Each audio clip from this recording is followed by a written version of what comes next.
All right, y'all. I'm gonna hit y'all with some positivity after this Eagles game, cause national media and what's it? That sports NBC Sports Philadelphia after the game had a lot of negative things to say about the Eagles. Whatever. I mean, everyone likes to complain, but at the end of the day, it's a dub. It's a W. W. Main thing I want to say about this video, about this game was Jalen Carter cannot get thrown out. That's crazy. I did see the full thing. Dak did spit in his face, to start. Technically, if y'all didn't see the full thing, look it up. Yeah, technically Dak did spit towards him first, and then he spit back. So, that's unfortunate. But yeah. Speaking of number 8, this is not an Adoree Jackson jersey. I do not have an Adoree Jackson jersey. Yeah, that was rough. He had a rough night. It seemed like every time they threw at him, they scored.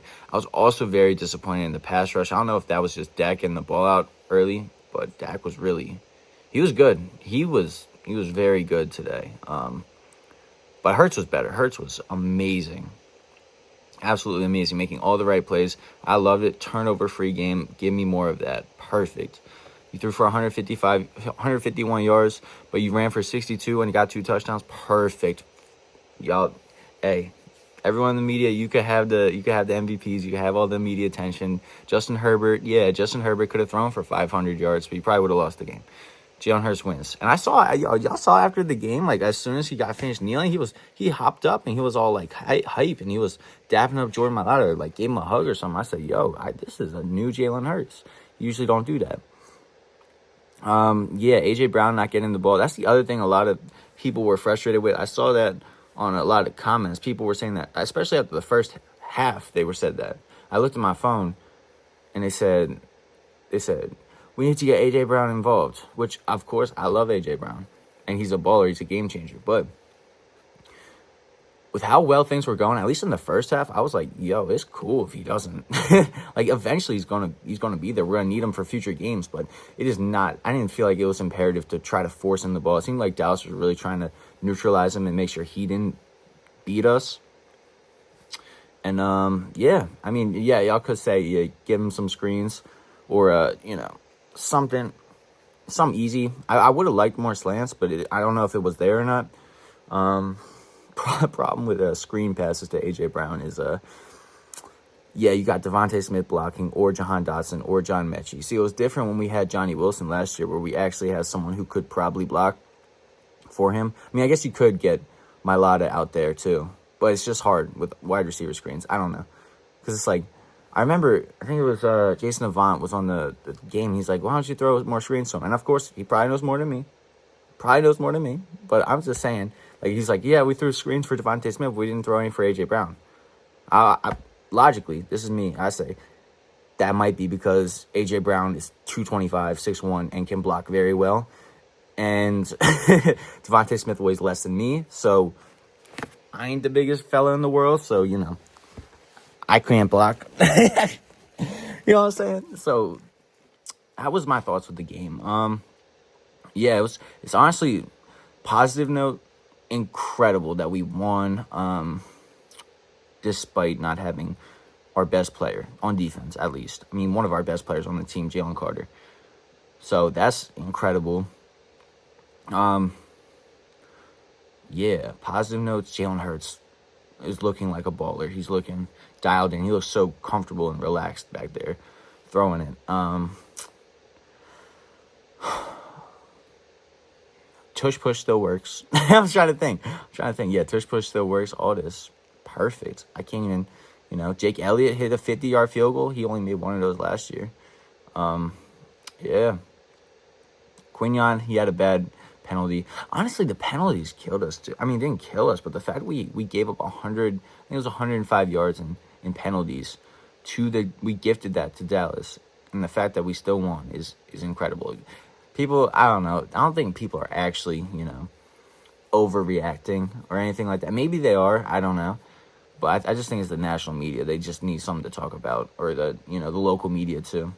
Where they're like, oh my God, they didn't, they didn't beat them by 20. It was a close game. They could have lost. did we though? Overall concerns though going forward would probably be cornerback 2, because that was a little rough. Like legit concerns is cornerback 2 and pass rush. But you know what? Those two low key go hand in hand.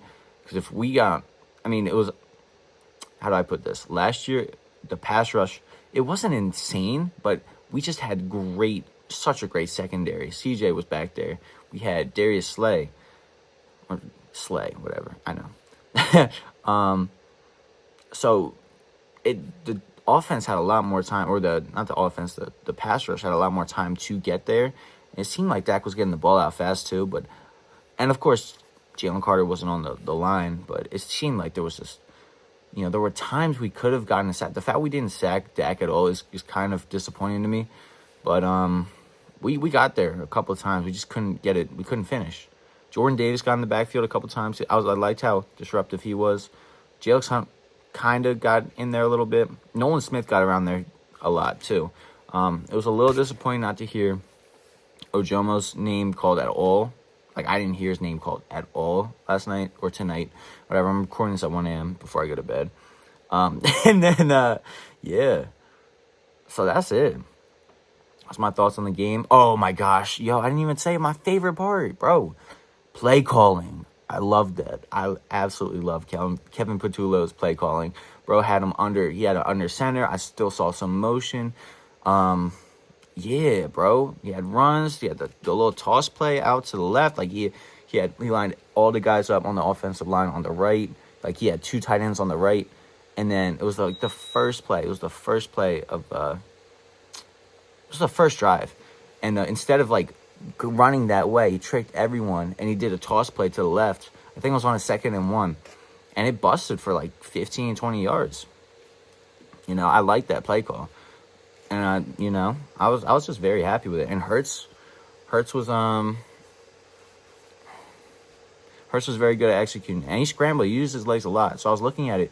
I think the split was like 9 or 24 and 40, something like that. It was around that. I don't have the exact stats, but that's about like, it was like 23 pass attempts, 40 rush attempts, which seems like, oh my God, we only run the ball. But I was looking at Jalen Hurts' rush attempts. He ran the ball 14 times. I think there were only 3 designed runs for him, which were tush pushes. Other than that, he scrambled like 10 times. So, in reality, he called about 33 pass attempts to like 30 rush attempts. So, a very balanced game call. Kevin Patulo is the hero of this game. That's the positivity I'm giving y'all. Let's go. Let's go, Birds. We got a dub. I love it. I can't, well, I could have been happier, whatever, but I'm not. I'm happy. Very happy with it. So, let's go, Birds. Let me know how y'all felt.